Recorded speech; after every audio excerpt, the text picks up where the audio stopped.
So நம்ம இந்த antique மயிலை வந்து க்ளீன் பண்ணிக்கிட்டே இருக்கும் போது இந்த ஆன்டிக் மயிலை பற்றி ஒரு ஹிஸ்ட்ரி அப்படியே பார்த்துருவோம்.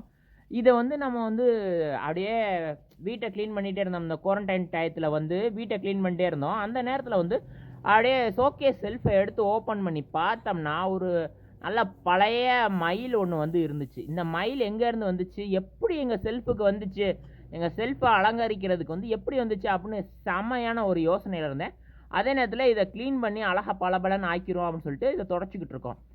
இந்த மயிலை பற்றி ஒரு சின்ன ஹிஸ்ட்ரி லைன் நம்ம பார்த்துருவோம்.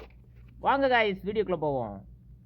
1982 வந்து எங்கள் தாத்தா வந்து மதுரையில் வீடு கட்டி அந்த வீட்டில் பார்த்தீங்கன்னா இந்த மயில் வந்து ஒரு கிஃப்ட்டில் வந்த மயிலை வந்து அவங்க ஷோகேஸில் அலங்கார பொருளாக வைக்கிறாங்க.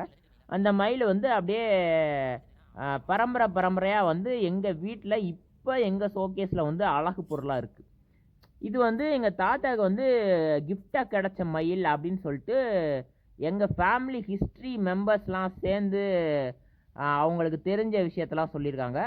ஸோ இந்த மயிலை நம்ம வந்து அழகாக தொடச்சோம்னா அந்த காலத்திலே அந்த சிற்ப கலைஞர்கள் பார்த்தீங்கன்னா அழகான ஒரு கலர், என்ன பெயிண்ட் யூஸ் பண்ணியிருக்காங்களா என்ன யூஸ் பண்ணியிருக்காங்கன்னு தெரில, ஒரு அழகான டிசைன் வச்சு அந்த இரும்பா அது என்ன மெட்டலில் தெரில அந்த மெட்டலில் வந்து பெயிண்ட் பண்ணியிருக்காங்க. அந்த பெயிண்ட் வந்து எவ்வளோ தேய்ச்சாலும் போகலை, பட் அந்த மயில் பார்க்குறதுக்கு செம்மையாக அழகாக இருக்குங்க.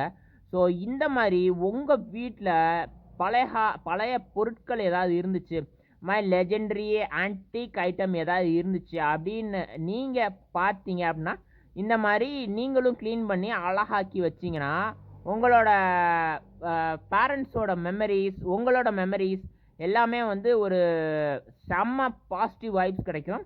ஸோ இந்த ஒரு சின்ன விஷயத்துக்கு தான் இந்த வீடியோ போட்டேன்.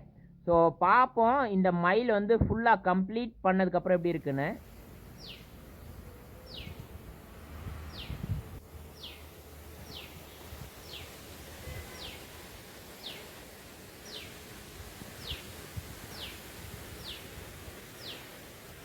ஸோ பார்க்குறதுக்கே அழகாக பளபளன்னு சூப்பராக ஷைனிங்காக கலர் அந்த ஆன்டிக் கலர் போகாமல் இருக்குது.